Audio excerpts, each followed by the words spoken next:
sortir la notícia que havien trobat el cos d'una nineta ofegada que es deia Olivia.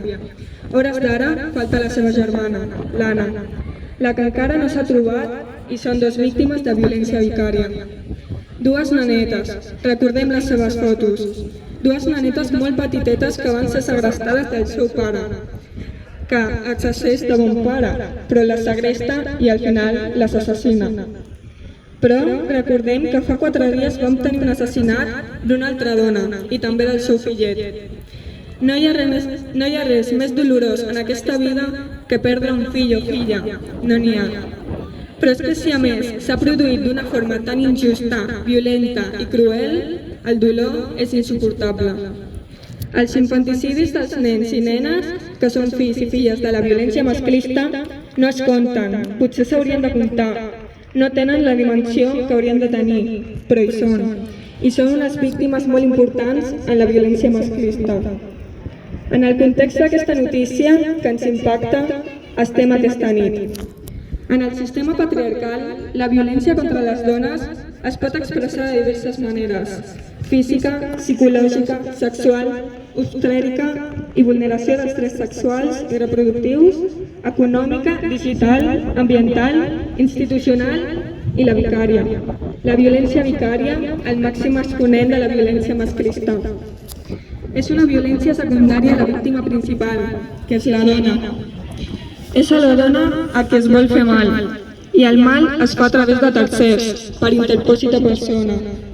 El masclista sap com augmentar el dolor de les seves parelles o exparelles i recorre el taló d'Aquil·les de les mares, els seus fills o filles. Una violència on l'home expressa el seu odi, el més estimat que té aquesta dona, el que la dona està més apagada o sent més afecta, els seus fills i les seves filles. Per aquest motiu, es transformen en objectes per a continuar el maltractament i la violència vers la víctima principal, que és la dona. Sap que aquesta dona serà capaç de callar, tolerar, cedir i seguir sostenint moltes coses només pels fills i les filles. Els nens i les nenes són visualitzats com a instruments per l'agressor, pel masclista, pel misògin, pel maltractador. I des dels moviments feministes volem crear consciència que aquests nens i nenes no són objecte ni instrument. Hem de visibilitzar els infants i adolescents com a subjectes, subjectes de dret, subjectes de la intervenció i posar en ells i elles aquesta preocupació. I que la pàtria potestat és un dret quasi bé absolut, quan no està configurat així, és a dir, això és la pràctica, no la realitat. La pàtria potestat pot ser restringida, pot ser suspesa, però continua tenint un bagatge patriarcal molt important.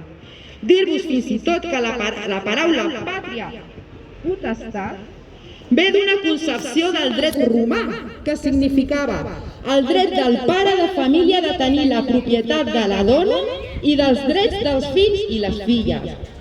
És important saber d'on venen els conceptes i quina és la nostra tradició històrica, social i jurídica. La pàtria potestat ve d'aquest concepte del dret romà i d'aquesta manera d'altres conceptes com l'interès superior a un pare maltractador per mantenir i salvaguardar la relació patern-filial. Avui estem aquí per reivindicar que un maltractador no és un bon pare.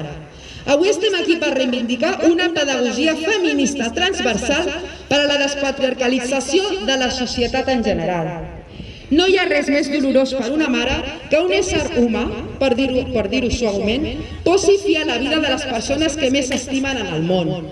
Paraules per tant dolor. Tot el nostre amor a la mare d'aquestes nenes. Amb notícies com aquestes entren ganes de cremar-ho tot. Dolor, ràbia i impotència. Diem prou als feminicidis. Diem prou als assassinats de les filles i fills de les dones en situació de violència. Prou! Diem prou al masclisme. Prou! Ara, sisplau, preguem un minut de silenci, un altre més per la seva mare, que està morta en vida.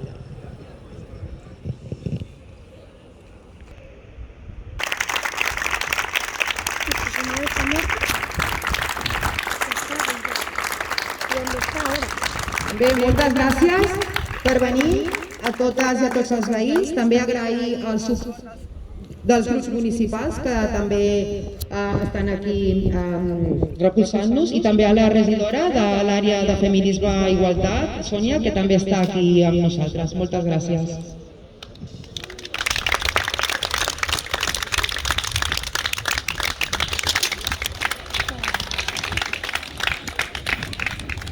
Ahora seguimos con la reunión.